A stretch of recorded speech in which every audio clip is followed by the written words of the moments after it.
Assalamualaikum warahmatullahi wabarakatuh. Halo teman-teman semua, perkenalkan nama saya Widya Arnanda dengan nomor induk mahasiswa 12010925220. Nah, di video kali ini saya akan menjelaskan mengenai strategi pembelajaran bermain peran pada anak usia dini. Nah, teman-teman, ada yang tahu tidak apa sih strategi pembelajaran itu? Strategi pembelajaran ialah segala usaha atau cara yang dilakukan guru untuk menerapkan berbagai metode pembelajaran dalam mencapai tujuan yang diharapkan.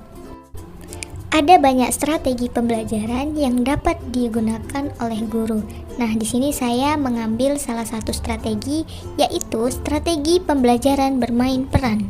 Apa sih strategi pembelajaran bermain peran itu?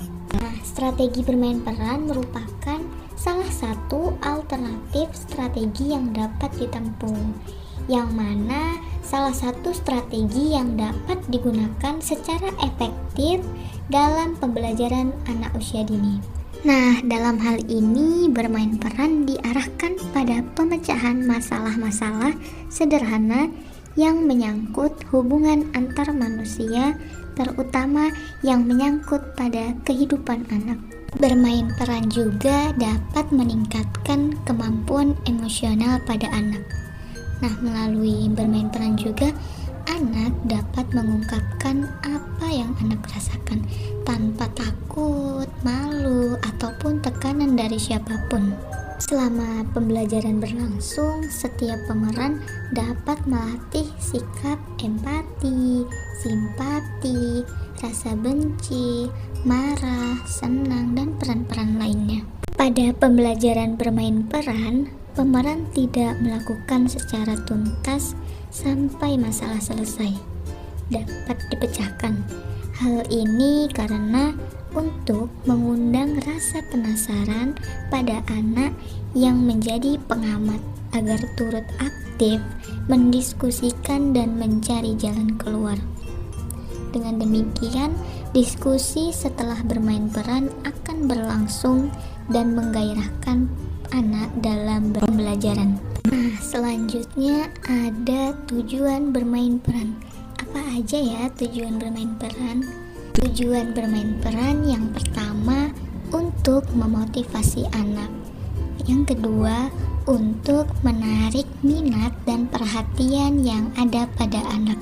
Tiga, mengembangkan kemampuan komunikasi pada anak. Yang keempat, memberikan kesempatan kepada anak untuk mengeksplorasi situasi di mana mereka mengalami emosi, perbedaan pendapat, dan permasalahan dalam lingkungan kehidupan sosial anak. Nah, selanjutnya manfaat bermain peran. Nah, kita lihat yuk apa aja ya manfaat bermain peran. Manfaat bermain peran yang pertama yaitu untuk mengembangkan imajinasi pada anak. Yang kedua, menambah kosakata anak. Yang ketiga, anak akan menjadi percaya diri. Dan yang keempat, kreativitas anak akan berkembang. Selanjutnya, langkah-langkah bermain peran. Langkah-langkah bermain peran yang pertama, menciptakan suasana dan memotivasi anak didik.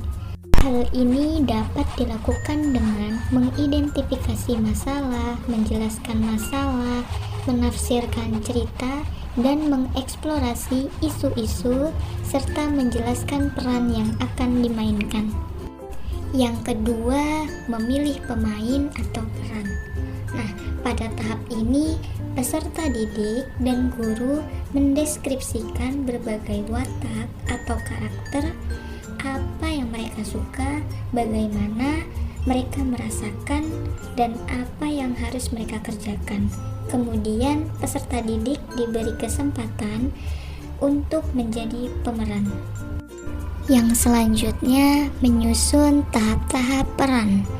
Dalam Tahap ini, guru membantu anak menyiapkan adegan-adegan dengan mengajukan pertanyaan. Contohnya seperti di mana pemeranan dilakukan, apakah tempat sudah disiapkan, dan sebagainya. Yang selanjutnya, menyiapkan pengamat. Pengamat perlu dipersiapkan secara matang dan terlihat secara langsung dalam cerita yang dimainkan, agar semua peserta didik turut mengalami dan menghayati peran yang dimainkan dan aktif mendiskusikannya. Yang kelima yaitu memainkan peran. Pada tahap ini, peserta didik mulai beraksi secara spontan sesuai dengan perannya masing-masing. Mereka berusaha memainkan setiap peran seperti yang benar-benar dialaminya. Langkah yang keenam, diskusi dan evaluasi.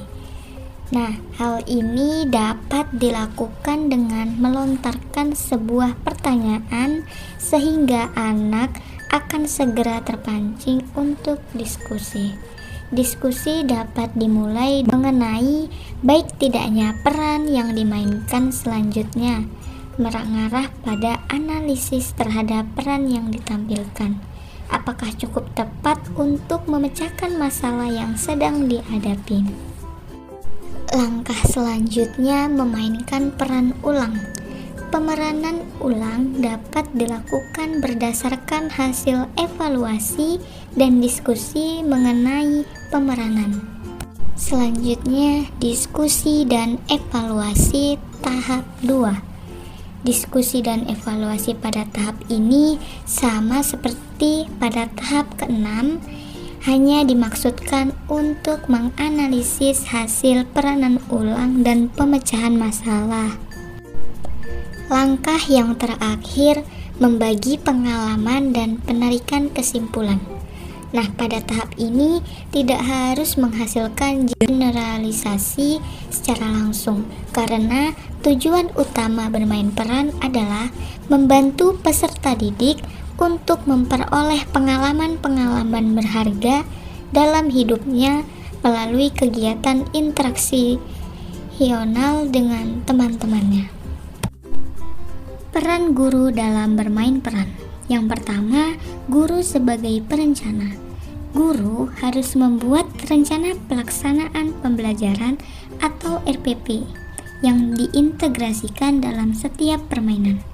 Guru juga harus mampu merencanakan pengalaman baru agar anak-anak terdorong untuk mengembangkan minatnya. Yang kedua, guru sebagai pengamat. Guru harus melakukan pengamatan terhadap setiap kegiatan anak, bagaimana interaksi antar anak maupun interaksi anak dengan benda-benda di sekitarnya. Peran yang ketiga, guru sebagai model. Guru harus terjun langsung mengikuti kegiatan bermain yang sedang dilakukan anak-anak, sehingga mereka harus memahami berbagai aturan dari setiap permainan tersebut. Serta guru harus menghargai kegiatan bermain dan setiap permainan. Dalam hal ini, guru harus berusaha menjadi bagian atau model dalam kegiatan bermain anak. Harus berusaha mencari kesempatan untuk ikut duduk bersama anak. Yang keempat, guru sebagai fasilitator. Guru harus dapat memberikan kemudahan kepada anak-anak dalam melakukan kegiatan bermain. Guru harus menjelaskan aturan-aturan dalam setiap permainan, menjelaskan cara-cara bermain, dan memerankan sesuatu dalam permainan. Yang kelima, guru sebagai elaborator. Guru harus melakukan elaborasi. Apabila ketika anak bermain sebagai dokter, guru perlu menyediakan alat-alat yang biasanya dipergunakan oleh dokter dalam bentuk miniatur. Guru dapat pula mencarikan gambar seorang dokter yang sedang menghadapi penderita kurang gizi, bahkan berpura-pura menjadi salah seorang pasiennya. Yang keenam, guru sebagai evaluator kegiatan bermain.